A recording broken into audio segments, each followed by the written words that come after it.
Praise God. Okay, I have access, so it was just a second. Lisa, do we have a legal obligation to? Okay, I have access, so. No, whenever you're ready. It was just a second. Lisa, do we have a legal obligation to?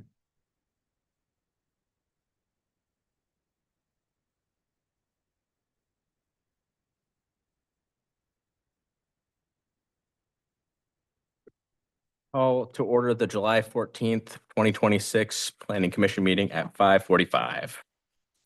We do a roll call? Commissioner Vieira Brendel, Here. Commissioner Fott. Here. Commissioner Frybeck, Here. Commissioner Heller, absent excused. Commissioner Infante, Here. Commissioner Levin. Here. Commissioner Rhodes. Here. Commissioner Tev. Here. Commissioner Slater. Here. We have quorum. Item number 3, public comment for agenda items. I believe there are a lot of people here that have signed up, and that will be a later agenda item, so you're not being skipped. But number 3 is just for public comment on agenda items other than public hearings, deliberations, and the merits of land use issues that are reviewable by the Planning Commission. And I don't think we have anyone that signed up for that. So moving on to agenda item number 4, consent calendar. 4.1, approval of minutes. I guess that's me. So I will move approval of the June 9th, 2026 Salem Planning Commission meeting minutes. Do you have a second? My second. We have a motion and second by Commissioner Slater and Infante. Any deliberation? Okay, hearing none. Moving on to a vote.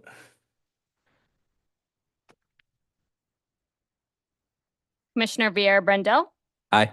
Commissioner Fott, Abstain. Commissioner Frybeck, Aye. Commissioner Infante, Aye. Commissioner Levin. Aye. Commissioner Rhodes. Aye. Commissioner Tebs. Aye. Commissioner Slater. Aye. Motion passes. On to agenda item 4.2, which is a resolution okay, so there's 2 of these. 4.2A, resolution 2602, resolution to initiate code amendment by Eunice Kim.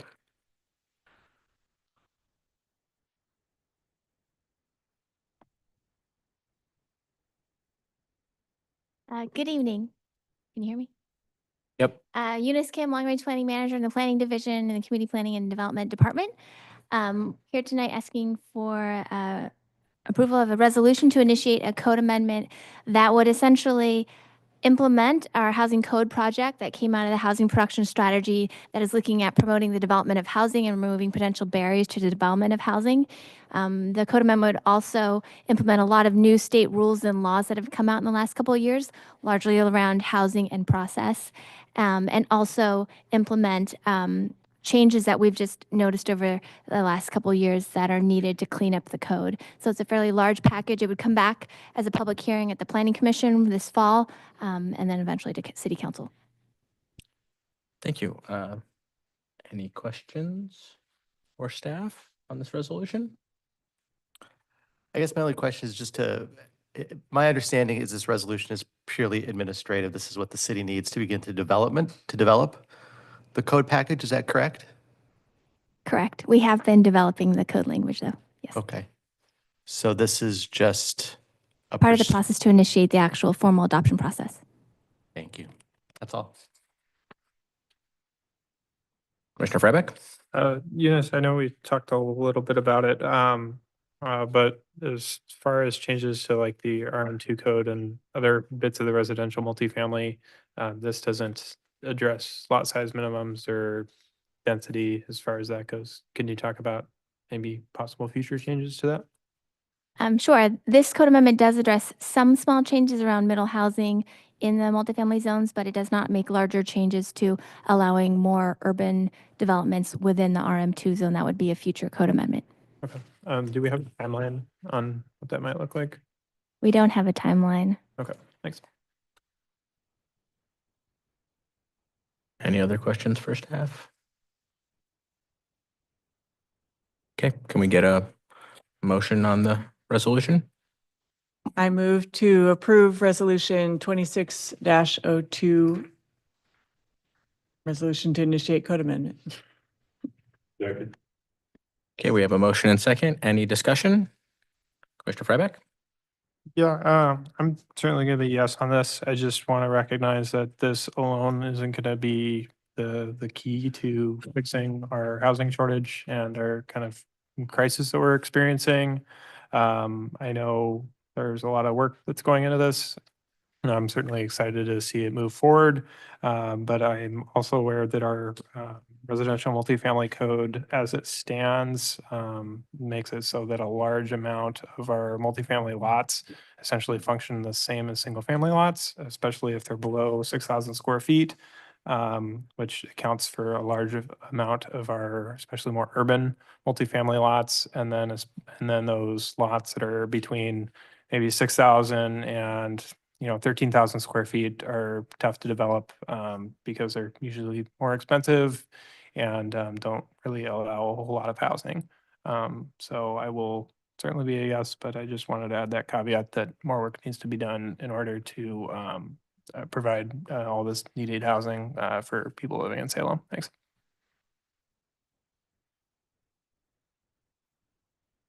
Anything else? Hearing none, can we move on to a vote?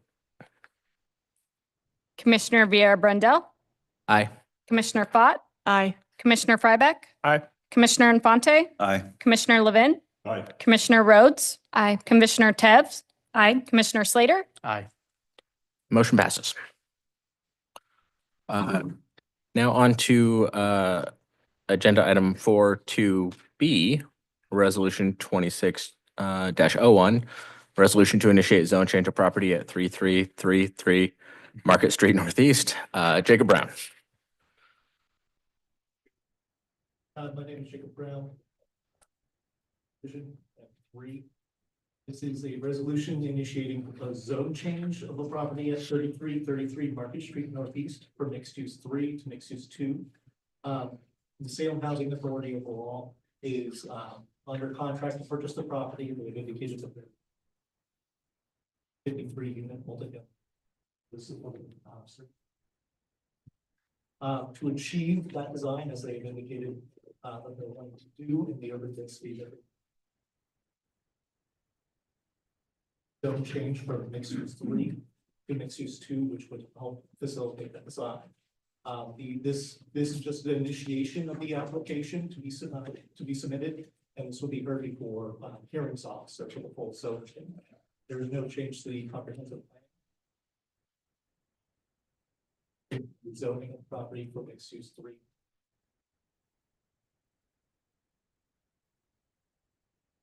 Okay. Any questions for staff? Commissioner Frybeck? I was looking at the supporting documents here. In the letter from ODOT, they say that they would not be in opposition. In the resolution, it says the ODOT indicates their support. In my opinion, that's a difference. Is there a way to possibly change that? We can change that, Lisa.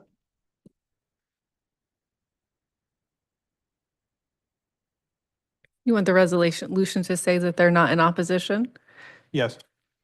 Yeah, you can do that with the motion. We can update it in the final version before we sign it. It's fine.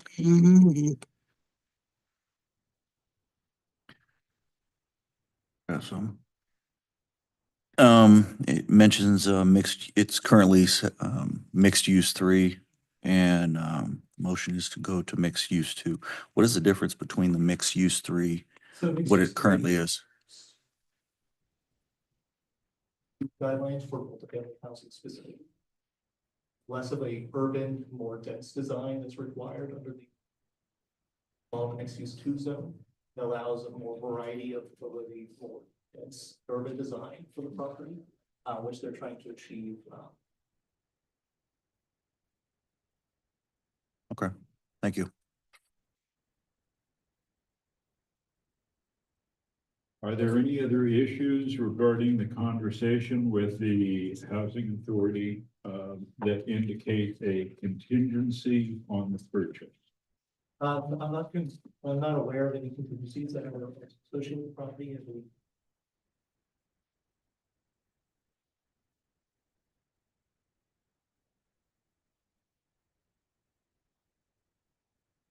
Thank you. We need a motion. I think we, So I move adoption of the resolution. okay. And do we have Second. the motion and second? Do we have any discussion or amendments anyone would like to discuss? Mr. Freibeck? I'll move to amend the resolution to state that ODOT is not in opposition to the city initiated zone change. Second. Okay, so we have a amended motion before us. Is that correct? Okay. Any discussion on the amended motion?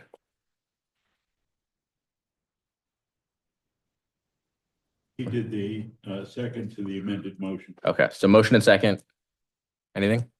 I don't know. Okay, can we go to a vote then? Commissioner Briere Brendel, Aye. Commissioner Fott, Aye. Commissioner Freibeck, Aye. Commissioner Infante, Aye. Commissioner Leven, Aye. Commissioner Rhodes. Aye. Commissioner Tev. Aye. Commissioner Slater. Aye. Amended motion passes. Okay, no action items for 4.3, no public hearing tonight for agenda 5. 6, special orders of business. I don't see anything on the agenda.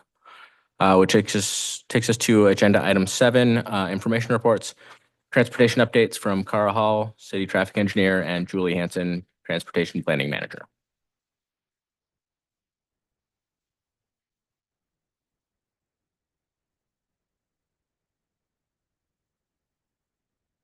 We appreciate all the public being here. We wanted to put you last to just build suspense.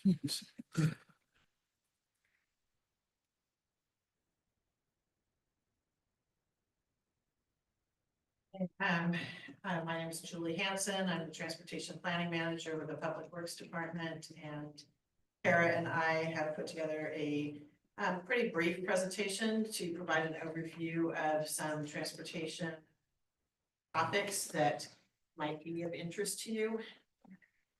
Extent possible, I'm trying to think of these in the context of how they relate to your role as Planning Commission, but you might be interested in otherwise as well. So in advance, oh, right, I have the thing, sorry.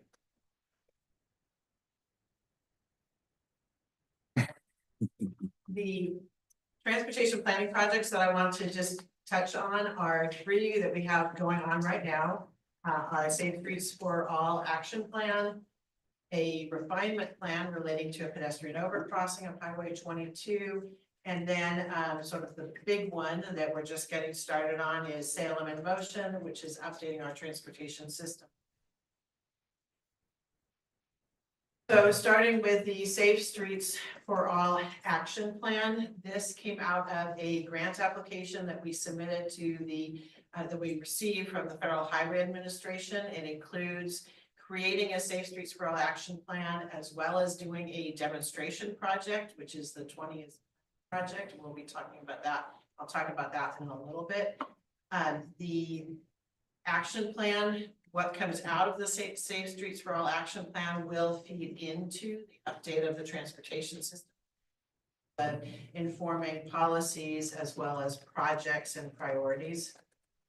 And we also have some additional funding that came into a number of mobile radar speed signs that we have that are operated by the police department. So the action plan, this is there's like 5 different, counting right, different elements of doing a Safe Streets for All action plan. Just developed a vision statement that you see up there. I'm not going to read it, but we are looking at both safe road users, the safe vehicles, safe speeds, safe roads, and post-crash care. Obviously, some of these are more relevant to planning, and others are more relevant to maybe like fire. So we have an advisory committee that's working on this that does include representatives from fire as well as we have somebody who represents the public health field. Components of the action plan are shown up here. We're really early in this project, and so unfortunately, I don't have any like data that I can show you. We are right now doing the safety analysis, and we're working with a consultant also reviewing our planning and regulations and starting to develop policies and things like that. So much of this is yet to come, but just letting you guys know it is happening. We did go out to the community, and within the last month, we had a series of 3 community houses, trying to hear from people about, you know, where are the areas that are most important to them. 20 is Plenty project. This is separate but related. So this is a demonstration project where we are reducing the speed limit on all of our local residential streets from 25 miles an hour to 20 miles an hour. And we made a before and after analysis of that effort, and also doing some public education. Anticipate. So the map that's shown there is, I know you can't tell what streets it's on, but all the little dots are new or replaced speed limit signs. There's about 3,000 of them. And so it's going to take about a year to roll out, starting in around January of 2027. Go to the project webpage. You can see that map live, and you can like zoom in and see, you know, what streets apply to. The next project is, this is a refinement plan of looking at an overcrossing of Highway 22 for people walking and biking. This actually comes out of our existing transportation system plan. We have this identified at a high level as a project. And then if you look there, see the little, you know, purple dashed lines across Highway 22. That is the level of detail that we have in the transportation system plan. And as you can imagine, that's really not enough detail to really proceed to try to get funding or advance this project. So for that reason, we applied to the Community Paths program to do a refinement plan. So this is our general study area, both north and south of Highway 22 between Lancaster and Cordon Road. There's a number of schools, there's a park, housing as well. In this area, we have preliminarily identified sort of 5 different corridors that could accommodate some sort of overcrossing, maybe. And 2 of them are actually enhancing the ends. So crossing at Lancaster, and then the crossing over by Cordon Road, and then 3 different alignments in the middle.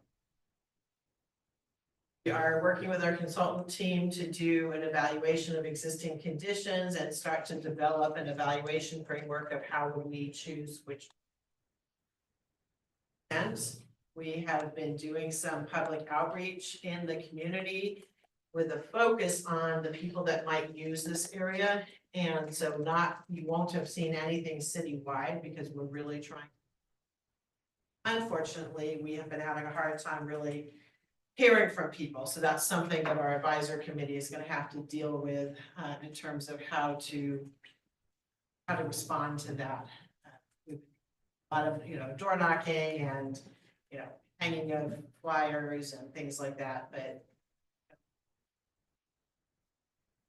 so ultimately, this plan will result in some preferred recommendation that will then feed into our update of the transportation system plan. Either with more detail and cost detail, or, you know, maybe no bill, you know, that will come back to you through the TSP process. You know, the TSP process, Transportation System Plan. This is something that we have been working on through a project called Salem in Motion. Maybe been around for a little while. You might have heard of this. We've been working on it for a few years. This came out of the Our Salem project, which identified, updated some of our goal and policy statements for transportation and identified a need to really take a fresh look at our transportation system plan. Our current plan was originally adopted in 1998, has been amended regularly through the time. However, some of those amendments have been very small. So I'd say the last major amendment was in 2012. And even that only touched the bicycle and pedestrian elements. So it really needs to be looked at again. This is also advancing some of the actions from our climate action plan. And then so the state decided about the same time to adopt some new rules called the Climate Friendly and Equitable Communities Rules. All of these feed into the Salem in Motion project. We have recently completed the phase 1, which was the Salem Kaiser Regional Scenario Plan. This was a requirement from the state in order to move into it. So phase 2 with the green outline is where we are. We went to council last night and they approved us entering into a intergovernmental agreement with the Oregon Department of Transportation to provide funding or much of the funding for this update. We still need to get it through signatures, et cetera, but I anticipate we'll be able to have a contract with our consultant in place by the fall. And it's expected to be probably 2.5 year project when you include adoption.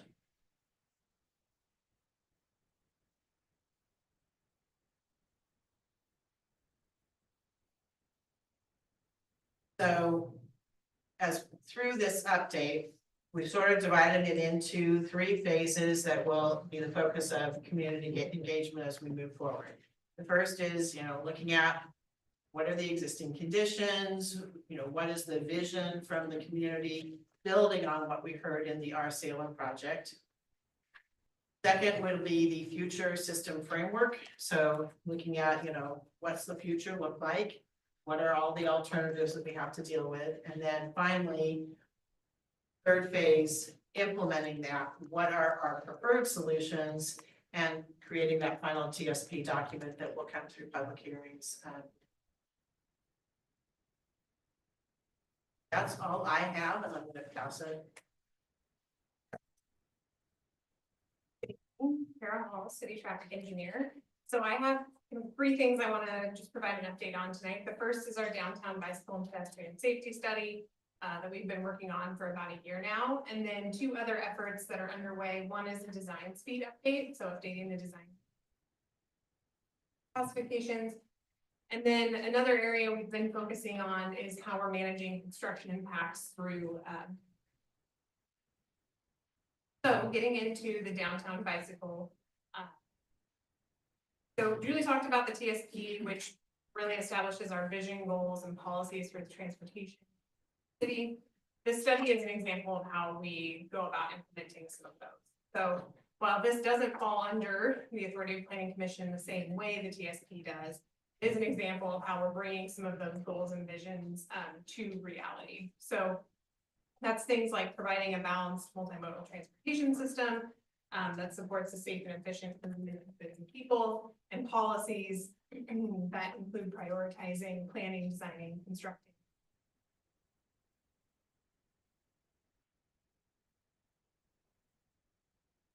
So this study began about a year ago, following a motion from City Council to evaluate bicycle and pedestrian safety in our town. With that being kind of that overarching goal, we're really looking at achieving that in 3 ways. So the first is looking at how we reduce travel speed in the area.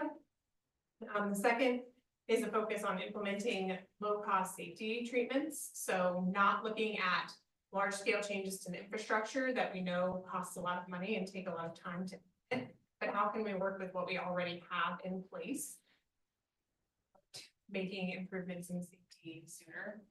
Then build on ongoing planning efforts. So that's things like the safety action plan that Julie just talked about, and all the effort that's gone into making our downtown So as we're navigating this study, those are kind of the three things from the solution side. So I do just want to note that a number of the streets in our downtown are owned and maintained by us. This includes Front Street, Friends of Commercial, Ferry, and Trade. Any changes to operations at these intersections does require approval. We have been in coordination with them. We've been asking them to review findings and our recommendations as we go along, but final implementation is going to.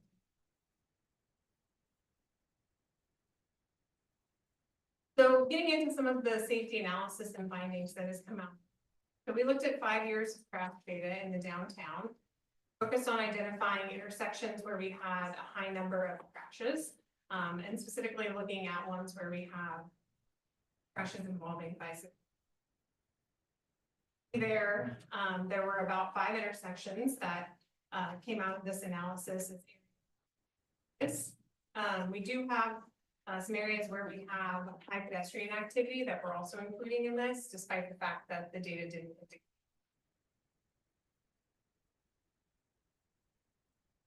show it front and state that there was a fatality that occurred. So that happened just more recently. What is it? A leading pedestrian interval. Yeah. So that is where the walk sign comes on 3 seconds.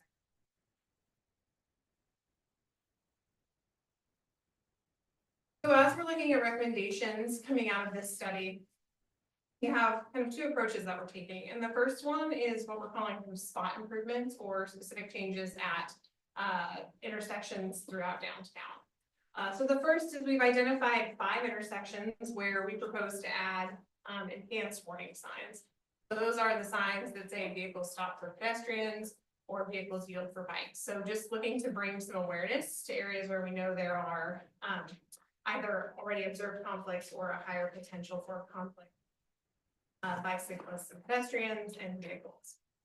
We're also proposing 3 locations where we will add no turn on red signs. So those are those 3 blue dots that you see there.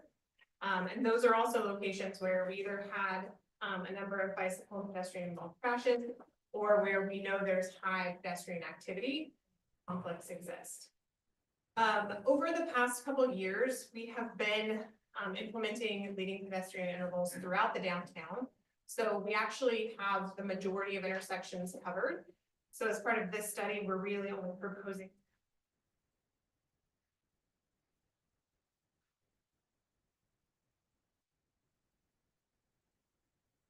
I do just want to acknowledge there is one location on this map that we have not identified any recommendations as part of that effort, but that we do hear a lot about, and that's Liberty and Ferry. So we know the crossing on the west side is particularly challenging. There's some site. However, changes that we looked at, such as no turn on red, we're not supported by ODOT at this time because that is a high volume movement.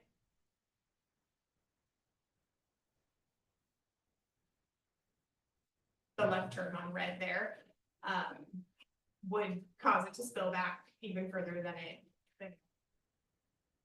Despite that, in conversations with ODOT, we do recognize that there are improvements needed at that intersection. They just don't fall under this purview of the low cost improvements that we do.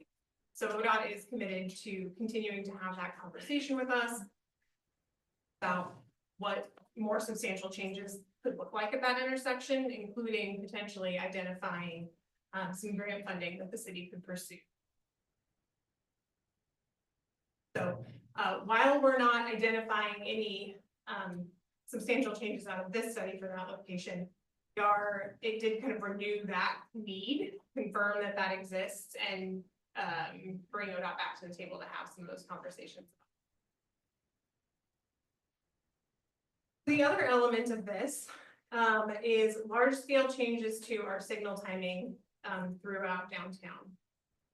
So our signal timing at the corridor level throughout downtown core has not been updated, and our best estimate is approximately 40 years. So this has been an opportunity for us to entirely revisit that with the goal of changing the speed at which vehicles are progressing through downtown. So right now, if you're driving through downtown, it's set such that you can travel at about 25 miles per hour and you should hit a green light at most intersections. This effort is proposing to lower that progression for all of the corridors shown there in the lighter green to 20. All of the signals through downtown to encourage drivers to move a little bit slower. For the ODOT facilities, for some of them, we were able to get ODOT to agree to reducing it 5 miles per hour. So that keeps it at 25 miles per hour for progression speeds on the front. And then we do have some elements. The other change that I'll note there is we have Union and Chemeketa shown there in the purple. For those, we're actually proposing to set the progression speed at 15 per hour. And that's because those are our family-friendly bikeways. So we're looking to set those at a speed that is a little closer to what we would expect cyclists to be traveling, so they too would experience.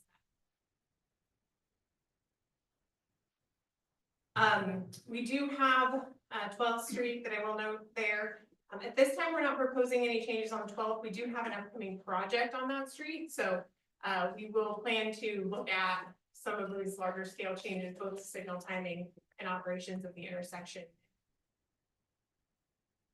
That's going to make some changes to that corridor, so we want to have those in place.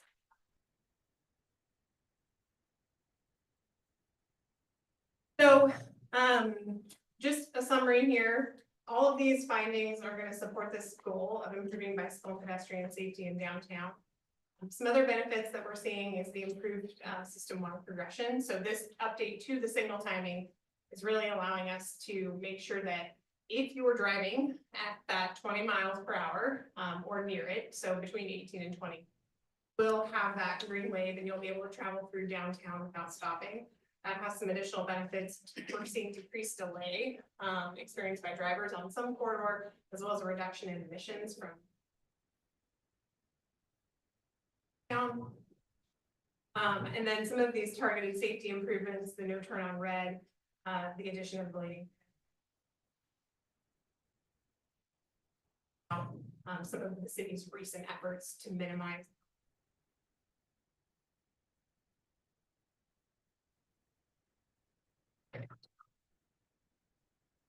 So the next update that I wanted to share is our an update to our Public Works Administrative Rule. And this is specifically related to design speed. So these rules are where design requirements for infrastructure that's required by Salem Revised Code live. So if you all are reviewing a land use application that is required to make improvements in the public right of way, these rules really guide how that infrastructure gets built. The design speed that we use. So we are taking advantage of some other updates that are happening to that to start the process of making some changes. So this table shows all of our street classifications that we have called out in that document, as well as the current design speed. So that's what they're set at today. These changes will go into effect at the end of this week. So on the 7th. You can see there are proposed updates. So for collectors, materials, and parkways, we are proposing to reduce the 5 miles per hour. And at this time, we're not planning to change the local design speed. And the reason for that is we just feel we need a little bit more time to evaluate some of the impacts of. There are a few areas where we see designers struggle to meet those standards today, and that is curvatures in the roadway. So the horizontal curves and the vertical curves. And that starts to impact things like sight distance at driveways. We have, especially some of our hillier areas where we're seeing a lot of development now.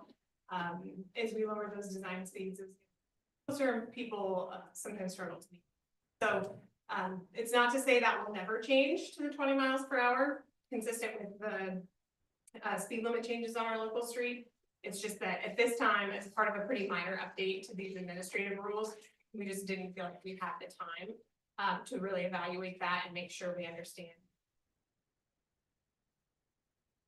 The other changes is to the existing posted speed and how that affects the design speed. So as you can see there, our current standards say that when we have a posted speed for collectors, arterials, and parkways that differs from that design speed you just saw, we would use a design speed that includes that +5 or 10 miles per hour. As part of this update, we are removing that increase. So for collectors, for example, if the posted speed today is 25 miles per hour, the design speed moving hour. That is similar on arterials. Parkways, we're leaving an additional 5 miles per hour, just because how those streets are intended to function. So more changes to come on this in the future. We do expect that we'll revisit these design speeds a little more holistically when we start to look at updates to things like street cross sections following the TSP update. So that will be kind of engineering's trigger to reevaluate these at a larger scale and make sure that we're aligning with any updates or changes coming out of the transportation system. But we did just want to take advantage of this opportunity to at least start that process and make some minor updates.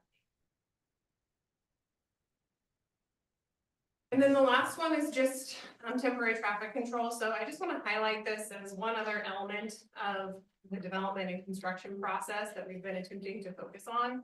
And temporary traffic control is really used to manage the safe and efficient users through or around work zones. So this is not something that you all are typically seeing as part of the land use process, but as those decisions move into construction, they are required to develop a temporary traffic control plan for any work that's going to impact the flow of people walking, riding, or bicycle or driving in the public right of way. And just to share a little bit about our process for that. So these plans are typically submitted as part of the permitting process, and that, like I mentioned, is for okay. And we review those as part of that, and we are also often putting these out as part of our own construction projects. So if the city is out reconstructing ADA ramps or anything like that, we're also deploying traffic. There's really two documents that are guiding this, and that's the Manual on Uniform Traffic Control Devices and the Oregon Temporary Traffic Control Handbook. So those really set the standards for the necessary signage that we need to have out as part of that to alert drivers changes in traffic patterns and how much space we need to allocate to work zones based on. So from the city's perspective, one area that we've been attempting to focus on more as part of this is that as we're reviewing these plans that are prepared by others, or if we're putting out our own traffic control, we're really looking to make sure we're being mindful of how this is impacting people walking and riding bicycles through these work zones. This means making sure that we have reasonable detours in place to maintain access through construction, and considering where we need to implement traffic control that goes above and beyond the standard. One example of this is there's been a lot of construction on Kugler near Costco in that area. We heard outreach from someone who bikes through that area and said, hey, the bikes on roadway sign is really not sufficient for someone who wants to ride safely and comfortably through this area. So we were able to work with the contractor doing that work to establish a fairly reasonable bicycle detour and get that signed so that they had an option that did not require them to just be merging into traffic on Kugler. So as we continue to refine this process, those are the types of things that we're thinking about and trying to be more mindful of as that concludes our update. So we're happy to take. Any questions? I certainly have one or two. Commissioner Slater, go ahead. Thank you. If we could go back to the slides about the speed design updates.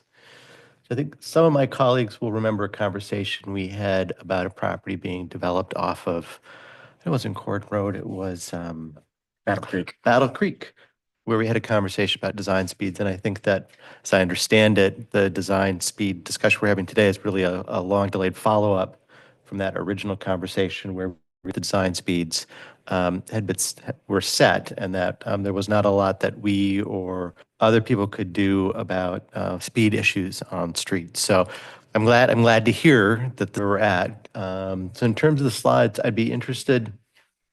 I get it. So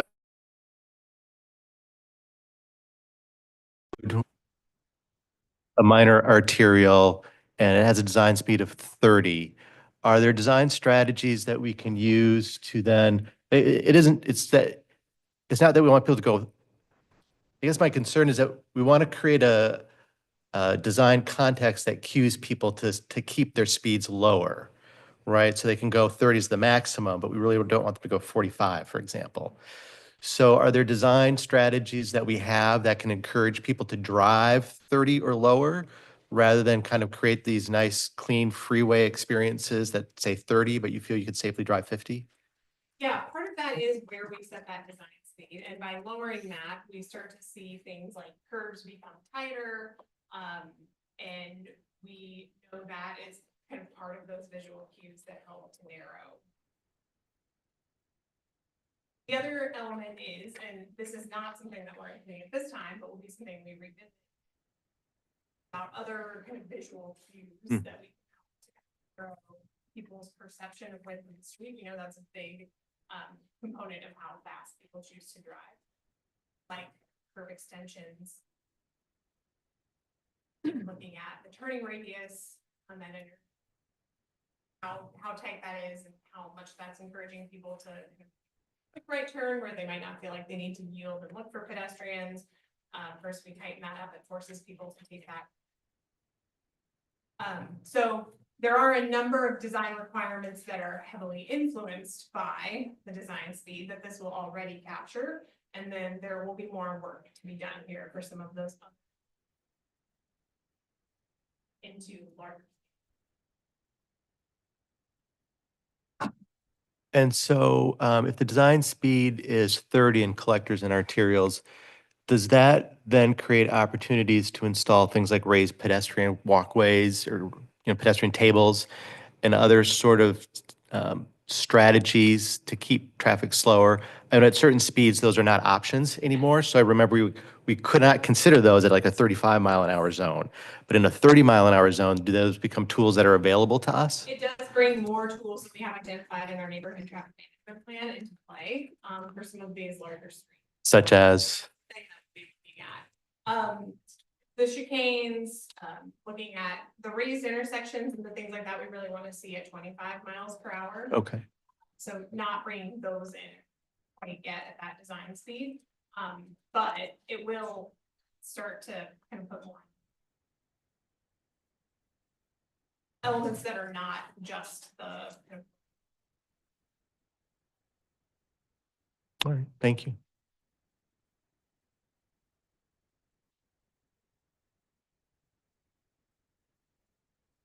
Anyone else?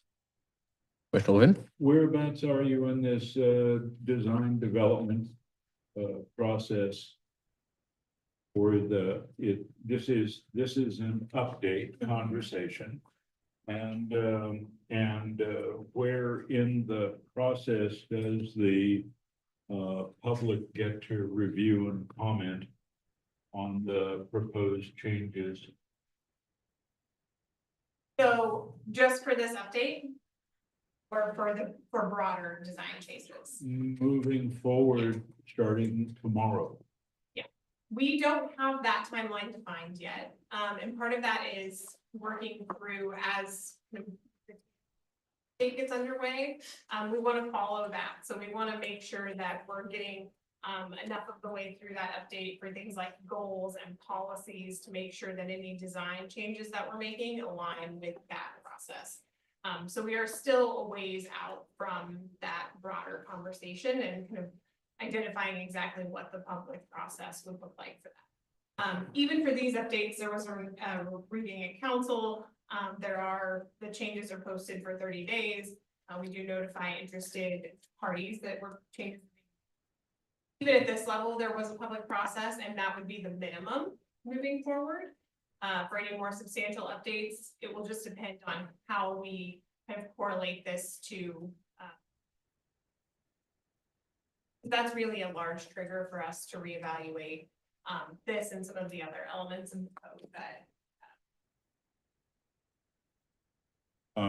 I understand the concern about safe streets, pedestrian, safe walks, et cetera, but I also know that there is the necessity for the city to provide good access and circulation for the commercial conduct of business. And doing things like approaching sidewalk, pedestrian ramps, curbs into to create narrower spaces and tighter turn lanes is good from a concept standpoint, but plays havoc for anybody delivering with a truck and trailer. Or, you know, you'll see something as small as a 28-footer in downtown Salem, and you will also see long haul and 53-footers parked in the middle of the street trying to unload. And for the city not to accommodate the reality that all of the businesses have to receive goods and services to be able to market their products and not provide for consideration of commercial vehicles on the street, an error in judgment. If you take a look at downtown and you take a look at the 5 intersections that showed up on your map with primary concern for additional signal controls, no left turn, no right turn, etc. I constantly am driving north or south through the downtown area and seeing a homeless person crossing the street at their leisure, having no interest in a traffic signal is normal. So I don't have a suggestion for how to resolve that because I don't know. And as long as the homeless population is predominant in the downtown core, that's going to be an issue. And the question that I have is a part of your design evaluation needs to be realistically, are there other issues that should be addressed? Because this isn't a situation of saying, oh, we've got a problem with a specific intersection.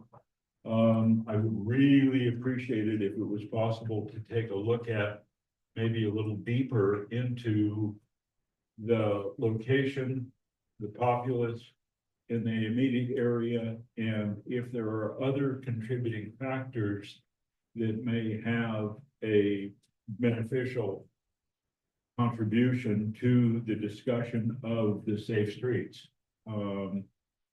I'm also on the Citizens Traffic Planning Advisory Commission, and the conversation from one of the members was her very severe concern about access and egress for school kids to and from school. And that has been agreed upon that it's an education process as much as putting in some design changes.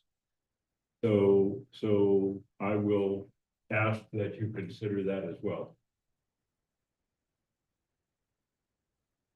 I just wanted to add in that that's part of that safety action plan that we're dealing with is looking broader than just, you know,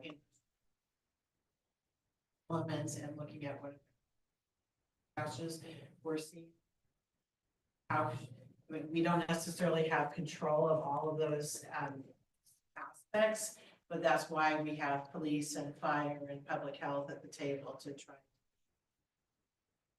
have a whole host of. Thank you.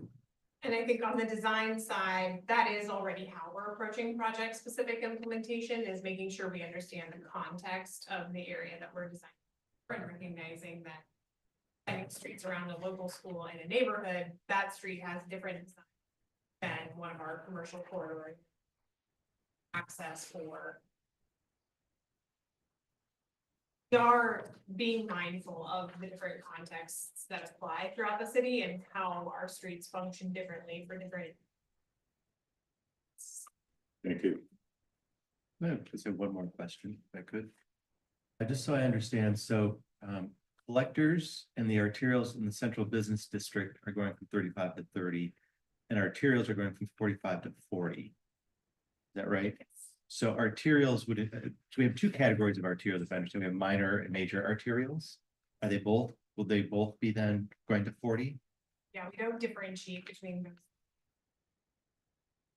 We do have a number of minor arterials where the posted speed limit differs, and we do have through the other table.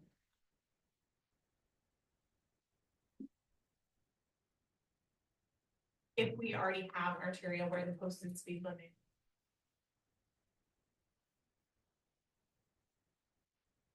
Okay, I think that's important for me to understand, because one of my concerns, I believe, Madrona is considered an arterial.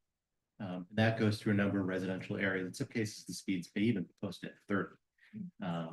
So if someone were to come in with a proposal to redesign a piece of Madrona, and they'd say, well, our new design standards are gonna be 40, and the planning commission would be told, well, that's just the design standard. There's nothing you can do about it. You just have to approve it or not.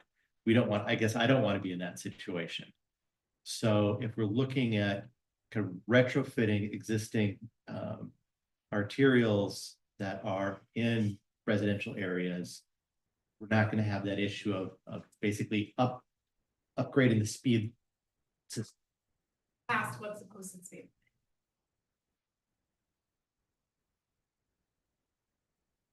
That are coming into the planning application process. Yeah. And what is the process then for determining the posted speed? So the posted speed is set through speed zone investigations done by ODOT. So there have been some revisions to the statutory requirements for setting speeds recently. That is what we're using to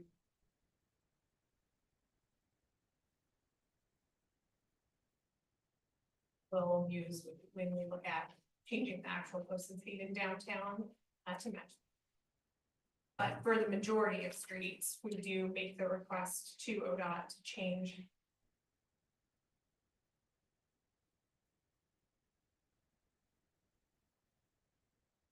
That process is but in situations where been through that process where it is statutorily set.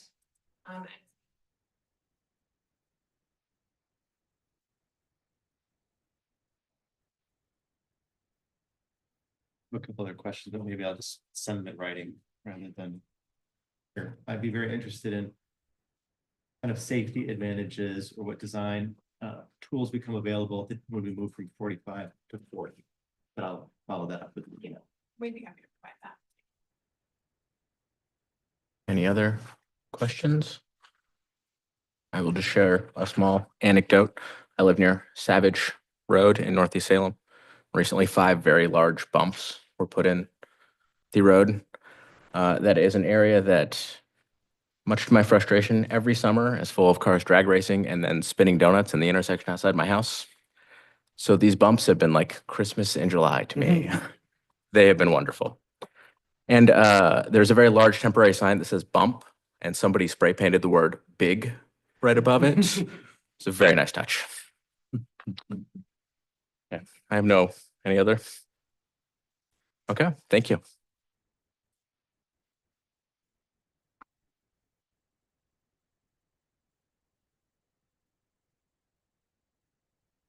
Agenda item 8, subcommittee reports. I believe the wetlands subcommittee is meeting after this meeting, and I believe the other subcommittees have been dissolved, so I'm going to assume there are none of those. Agenda item 9, planning administrators report.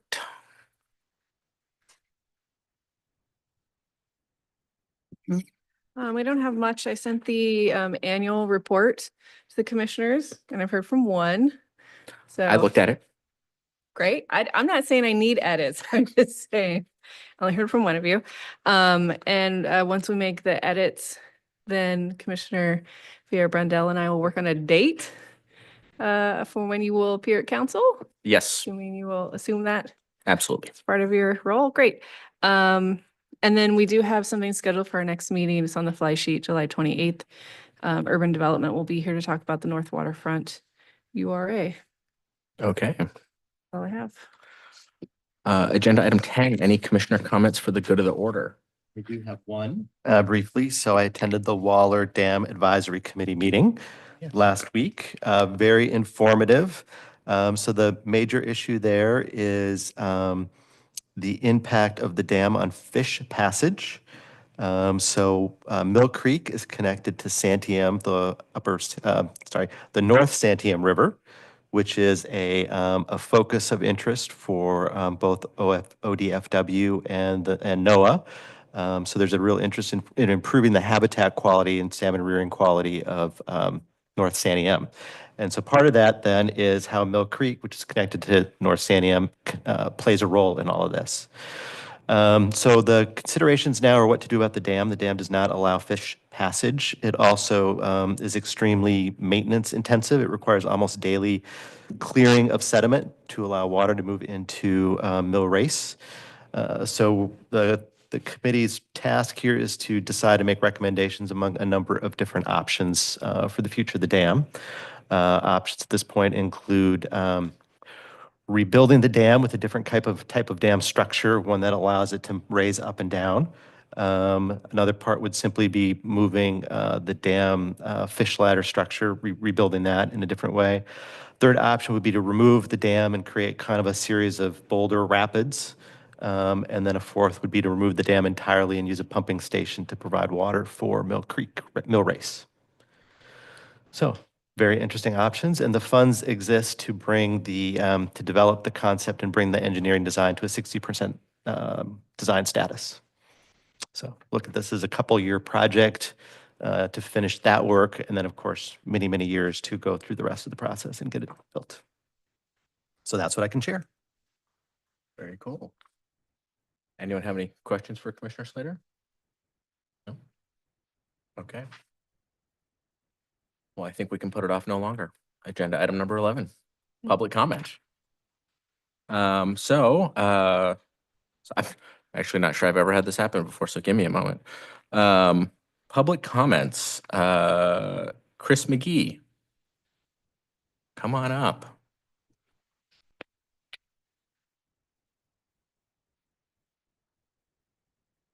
And again, since we don't typically do this, Megan, oh, look at that, right up on the screen. You get 3 minutes. Name and address or ward for the record. Oh, yeah. Please state your name and address or ward for the record. Good evening. My name is Chris McGee. I'm a representative for the Coast State Car. Oregon. First of all, I want to thank you all for what you do.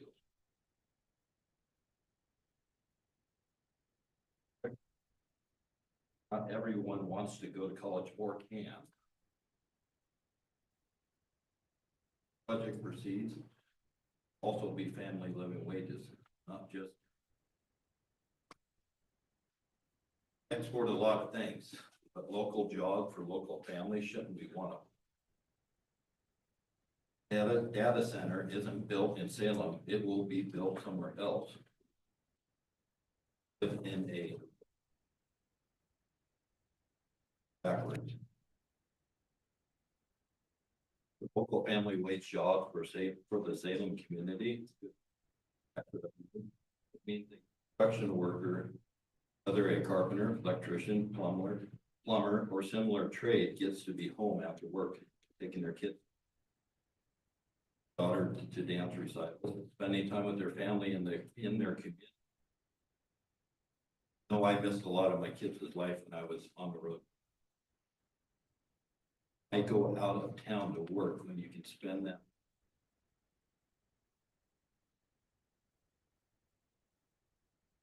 Get all the concerns. Not many people like change or something new.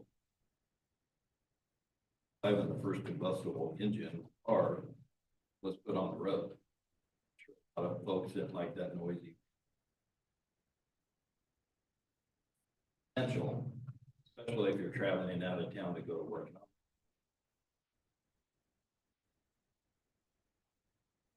Noticed a couple individuals that rode bikes here tonight. Nothing wrong with that at all. Actually, that's pretty awesome if you can do that. Close enough to where you live and work. Also want to do our due diligence to put safeguards in place to address these concerns that some also urge you to approve. A lot of jobs, you know, to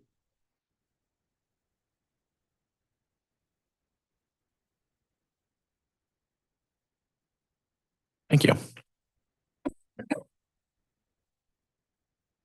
Any commissioners have a question for him? No? Okay. Next, Jesus Sauceda.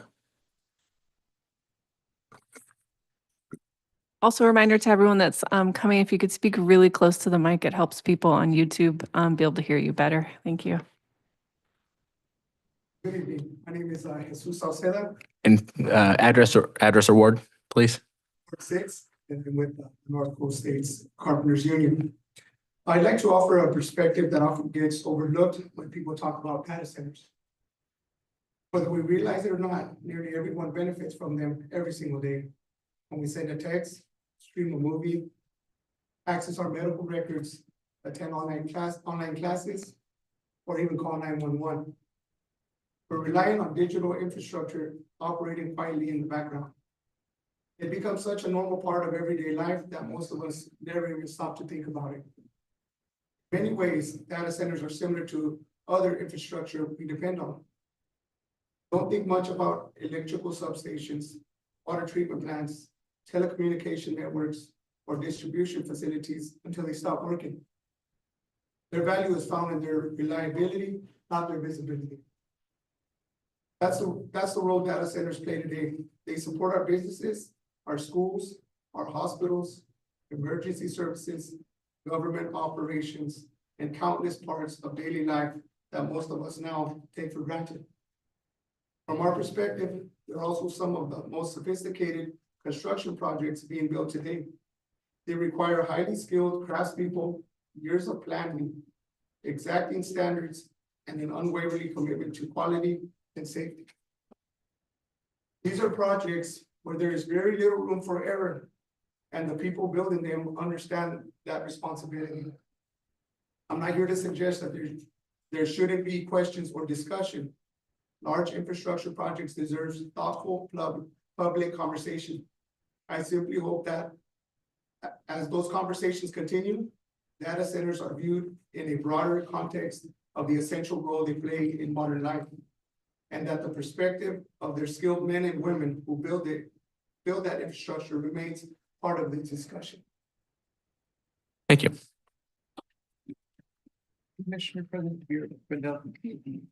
I'm just not familiar with the data center discussion here. Is there anything that we should know in advance, any context? Yeah, so there was a Salem Reporter article came out, so I've been aware of it. So I guess I didn't think to ensure that everybody else was up to date. But Lisa, would you care to update the city? I know that sounds like the NDA was recently lifted. There's been some discussions between the city and Yeah, there's is it no, possible? we currently don't have an application on file, so this is not ex parte. There was a pre-application conference with a company that's interested in building a data center at Mill Creek Corporate Center. It is a permitted use in that zone EC, Employment Center. The city did have a non-disclosure agreement with the company, but some other organizations let the information out accidentally. So the city's been released from our non-disclosure agreement. again, there's no application on file. They've had some meetings with staff about land use requirements, infrastructure, that kind of thing. Thank you. Yeah. Any other questions, contextual background request? No? Okay. Tino?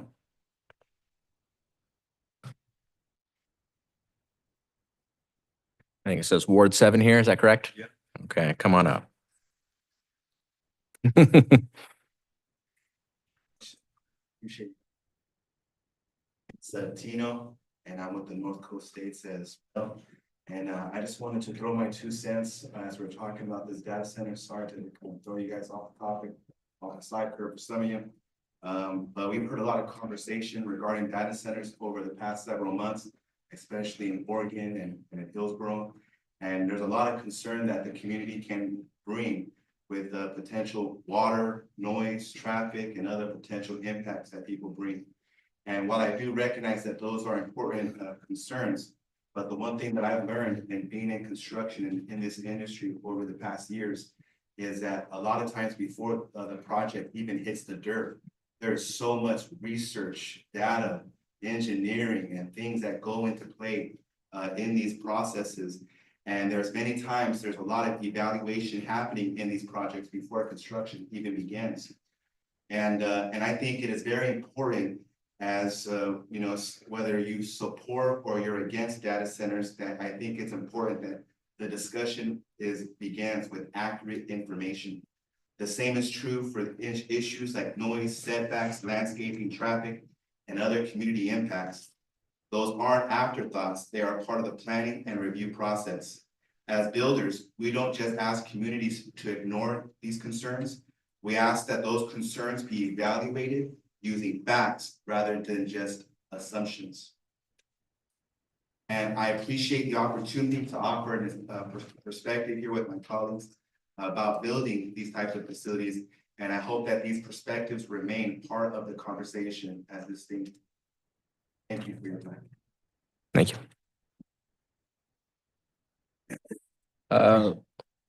Lacombe Toe?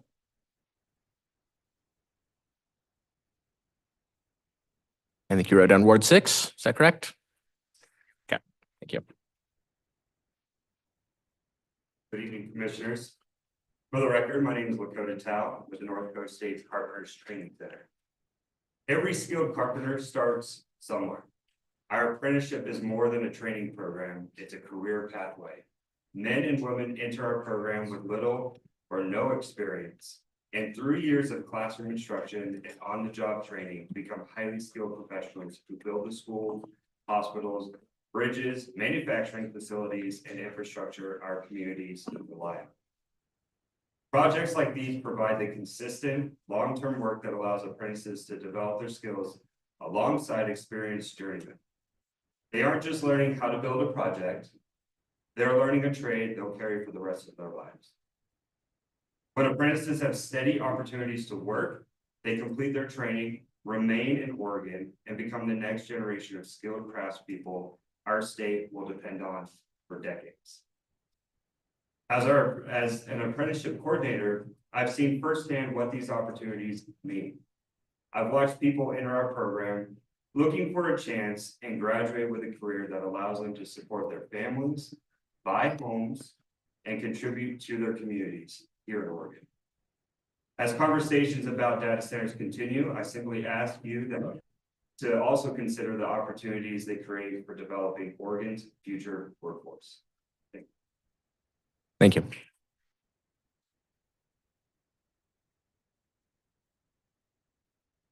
Dan?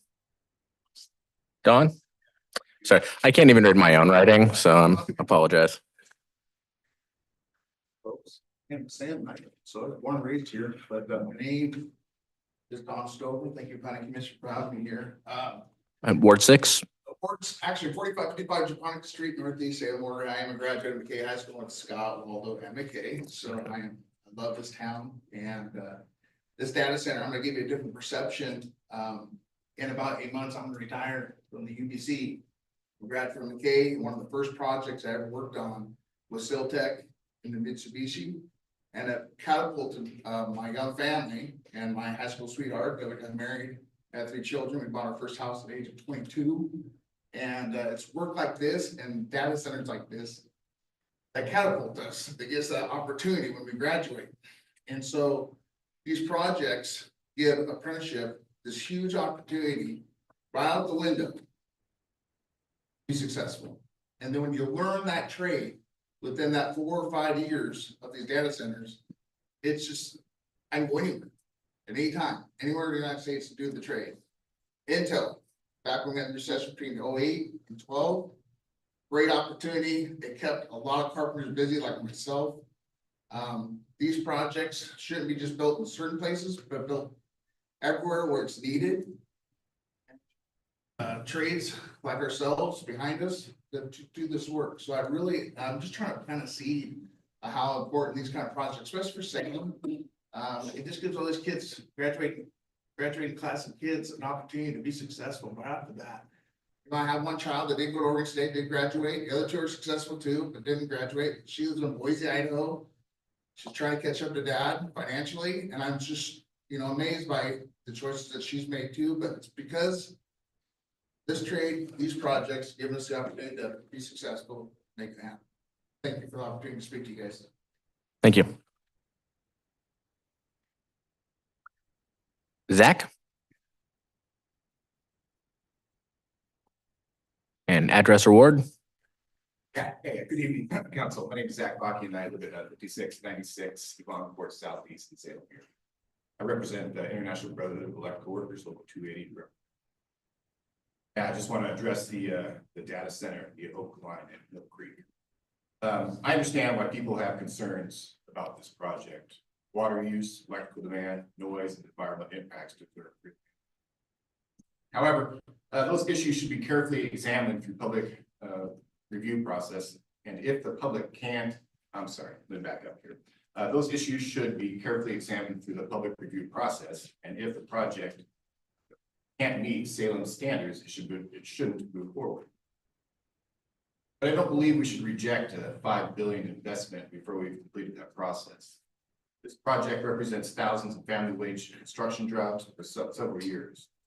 Those are electricians, laborers, operators, plumbers, pipe fitters, iron workers, and many others. These are local men and women who buy homes here, pay taxes here, volunteer here, and spend their paycheck in Salem business. While the permanent workforce may be around 75 employees, the construction workforce will be many times larger, creating opportunities for apprentices to enter the trades and build lifelong careers. Salem has designated Mill Creek as an industrial employment area. Some companies that meet our zoning requirements that they aren't welcome simply because they're data centers. What message does that send to every future employer considering Salem? The appropriate question isn't, do we like data centers? The question is, can this project meet Salem's environmental, utility, community standards?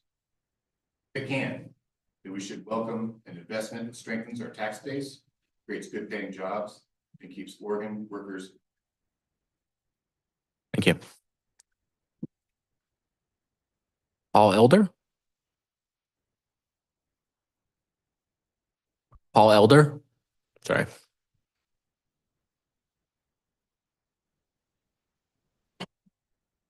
And address or ward for the record? 1968 Wiesner Drive, Kaiser, Oregon. Thank you. Chair, members of the Salem Planning Commission, thank you for your time. My name is Paul Elder. I serve as business manager for Local 290, representing over 5,200 highly skilled plumbers, pipe fitters, HVAC. Across Oregon, including many who live and work in the Salem area like I do. My wife and I raised 4 boys in this community, and wife is also a school teacher at McNary High. And one thing that it saddens me about our area is we export our children like our jobs. For many years, the people have had conversations around data centers. And it turns immediately to concerns about energy and water. This project has been designed to address those concerns from the beginning.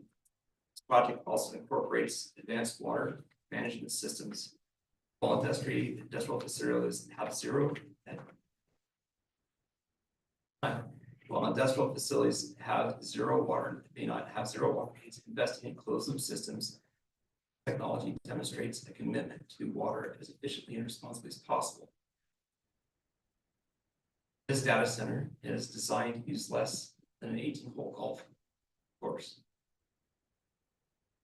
The region continues to improve conservation of long-term water supplies.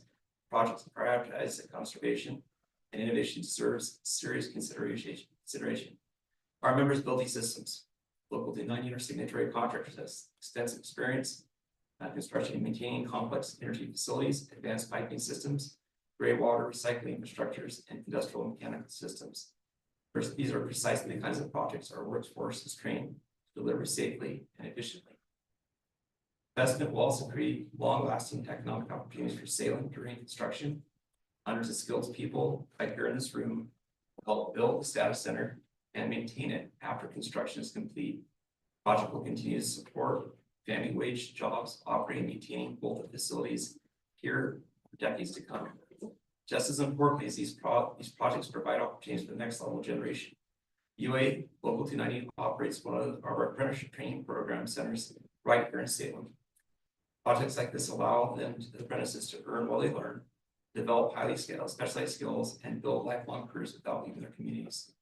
We often hear that Oregon must choose between economic development and responsible environmental stewardships. I do not believe that this is a choice before us. This project demonstrates the thoughtful planning, modern technology, responsible resource management, and family wage jobs go hand in hand. I encourage this commission to support the investment in Salem's workforce economy and future. Thank you for your time and consideration. Thank you.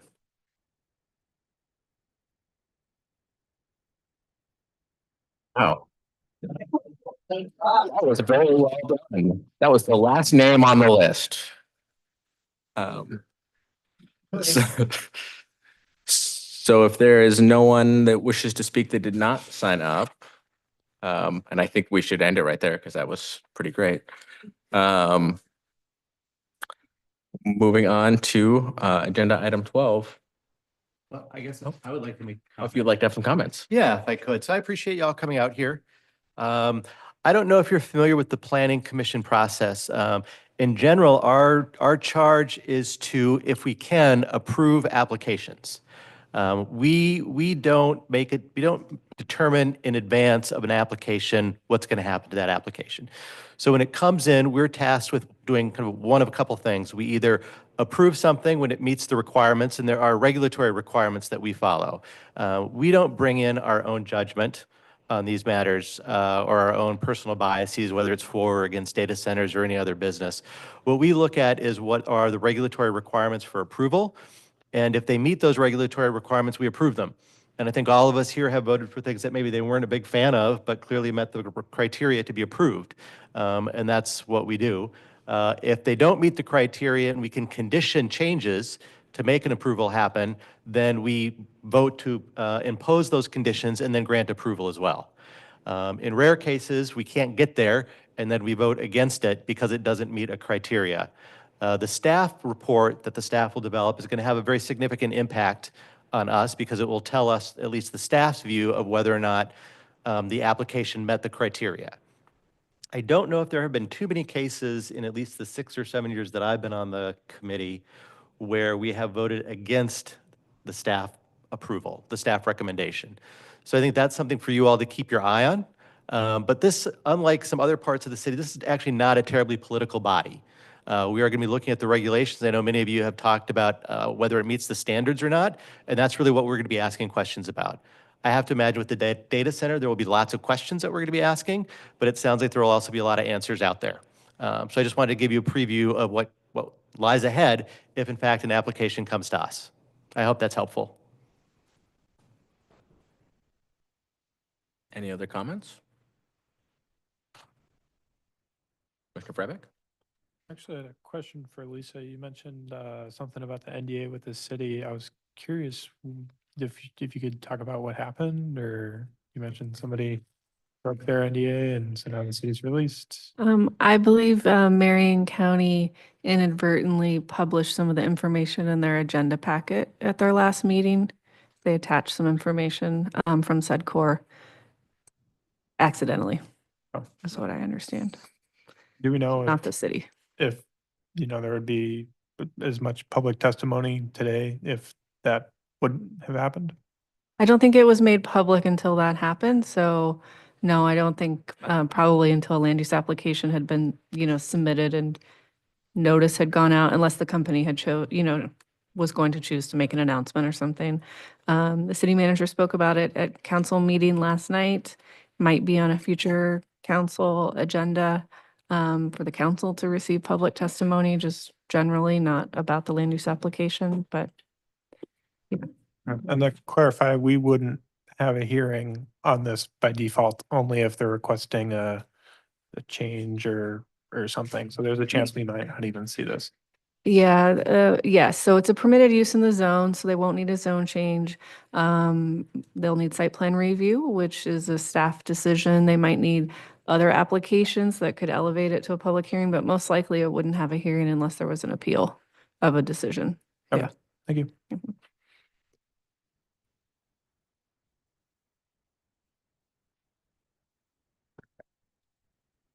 Oh, do we have a question?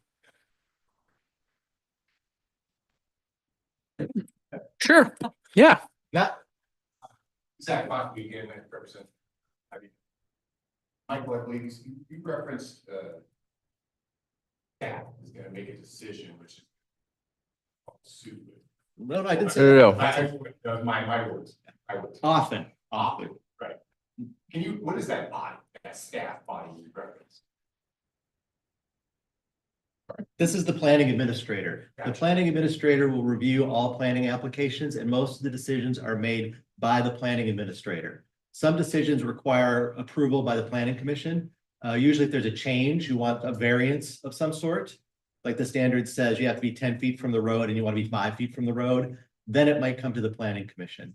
But ultimately there will be a report that lays out to what extent all the criteria that the development is required to meet, and then staff's evaluation of if it did meet all of those requirements and any changes it might need to make. And all of that will be a public document.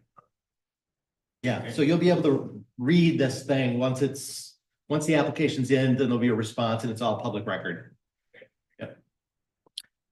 I believe you had mentioned that if there's a review of the administrative decision, that might be another pathway to the planning commission. I would think on something of this size, that feels likely to occur. Yeah, and it depends on what land use applications they end up needing, because the appeal might go to the hearings officer instead of the planning commission. Okay, depending on which type, if it's a Yeah. type 2 or type 3 Yeah, or. just depending on Sure. exactly what they submit and what applications that entails, so, yeah. So a lot of directions this could go. That was a great explanation. Thank you, Michael. Yeah. I also like that I said approved, like.